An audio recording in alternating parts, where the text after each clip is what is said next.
What was it like to get the gig with Dead Meat? So Dead Meat James is one of the most impressive YouTube personalities you'll ever meet. John and I went to Mexico to do an event for The Nun. And this was at a period during the channel when it was barely making rent, real like survivor time. Cut to Mexico, Dead Meat James, first year he's doing YouTube, already passed 1 million followers. Wow. What his content is it's pitched as kill count, but it's not solely he's counting kills. It's a full commentary breakdown while counting kills along the way. It's a lot of editing, a lot of writing, it's a lot of work, a lot of respectable work. I met him and he had so much passion, him and his wife, now wife, Chelsea. Meeting him reinvigorated, like this past few months has been a lot about rediscovering the why behind doing this. I lost sight of that. It happens, it ebbs and flows. You lose sight of it, you get caught up in business, semantics and whatever. The first time I met James, it was really eye-opening. I'm intimidated by him. You know, he's got like 7 million followers now. He's huge. It's easy to compare yourself in this game, even though we do two completely different things. But the amount of respect that I have for him is through the roof. And it is like, I don't know if you ever have this where you automatically get around someone. In any dynamic, someone tends to be like alpha, but sometimes you let the feeling of that person being alpha kind of overpower you, even if they're not trying to be alpha. You know what I mean? You've encountered celebrities, you know what it's like. Yeah. Tom Hardy's hard to be around, man. I speak on that because I don't want to feel that way with him or really with anybody. I have noticed that the subconscious thing does kick in no matter how much better I do in life. I do get that thing where I'm like, I'm less than, you're so much more. And that person's not doing anything. They're sitting on a couch. Not remotely.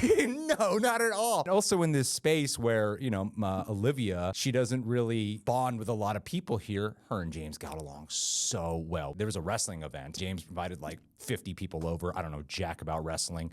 90% of the people did not. He spent most of the time in front of everyone, explaining, talking with her because she gets down with wrestling. And I was like, this is so cool. He gets along better with her than me. This is about me affected by him again. Yeah, this was years ago. So I've changed a lot as a person, but yeah, there's this Dead Meat Awards coming up and I was actively like, yeah, I'd love to participate. At that time, there were so many excuses. This was the time of adpocalypse. This was the time where the yellow dollar bill signs were being introduced. This is when income was shooting down and had no idea what to do. He didn't know about any of that.